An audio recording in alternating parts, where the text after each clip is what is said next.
There's a reason NASA stopped exploring the deep sea. I just figured out the horrifying reason why. I am a former NASA scientific researcher. My division was in charge of studying deep sea life, both fauna and flora, in the world's oceans. Here are some facts. 70% of the world is ocean. The deepest part of the ocean is not the Mariana Trench. There is tons of underwater cave systems further down, some quite large. We have not identified every life form down there. Knowing these, let me tell you why NASA fired me and a small team of fellow researchers from the Oceanographic Division, hired completely new personnel, and switched to space exploration. In their defense, I had no interest in continuing my research. Before I begin, I want to say that most of this division actually did study underwater life forms to varying degrees, but most researchers were not involved with the life forms that my team investigated. Therefore, no information about these events has been released to the public, at least to my knowledge. I'm purposely going anonymous here for many reasons, as the US government would prefer to keep this out of the public eye, and people have disappeared for far less in my profession. On an off note, it's deeply tragic what happened recently with the submarine that imploded. I think I'm correct in my suspicion on what caused it, of course. But it's not what the public was told. Anyway, I will now detail a few incidents that I think the public needs to be aware of. Case Study 1.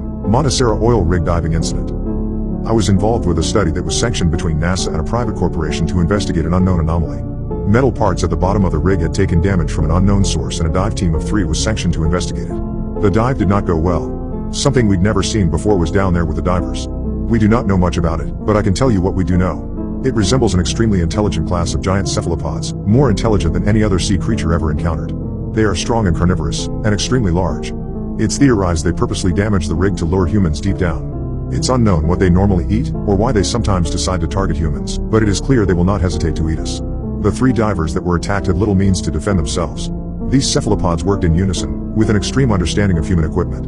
One cephalopod removed a diver's air tank from his back while another removed his fins. Their tentacles have extreme suction and can attach to any object. Dive knives did not appear to damage their bodies, where in the past divers have been able to fight off Humboldt squids and other cephalopods with them. A second diver was choked by a cephalopod from behind as another created a distracting light display with its body, showing they had an understanding of how humans breathe. Note, they can flash and take on any color, as it suits them, unlike other squids, but normally they resemble a black-blue color, which is almost imperceptible at the deep depths that they live, and explains in part how they are able to avoid discovery. Of course, none of us saw them coming in the research vessel up top, and it was too late to warn anyone. The 2 divers who were attacked perished, and we can only assume they were likely consumed.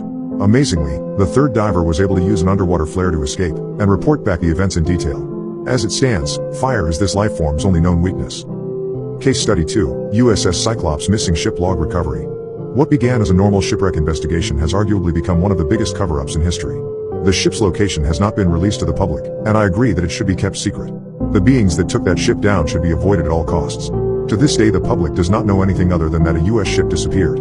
Perhaps these creatures can be blamed for other missing ships, though we cannot prove that. This ship had a log that detailed the same beings encountered at the Montesera oil rig. Black-blue giant squid resembling entities that work in teams and can use tools of human creation. These cephalopods engaged the ship at night in a surprise attack and damaged it beyond repair. They dragged down survivors, including many from atop lifeboats, using their tentacles. They left no trace of their encounter. They are clearly incredibly strong and can easily hold humans underwater, drowning them. There's a theory that they may even derive pleasure in killing, shown by them flashing certain patterns on their bodies immediately upon the taking of a life, although this is still just a theory. There are other incidents that I won't get into here. I don't intend to scare people by bringing this information to light, but I do think divers, and people who are interested in using submersibles to investigate the deep sea need to be warned. These creatures normally stay in very, very deep water, and terrorize only a few incidents of human interaction.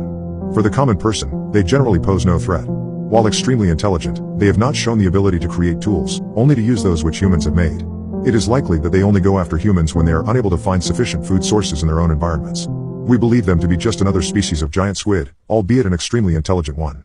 I cannot understand why our government is hiding their existence, as they are just natural sea predators like sharks and orca whales, but whatever the reason, remember this, humans are not the top predators in the deep ocean. Naturally, NASA has chosen to avoid further exploration of the deep sea, for now, to avoid contact with these creatures until the proper measures are put in place.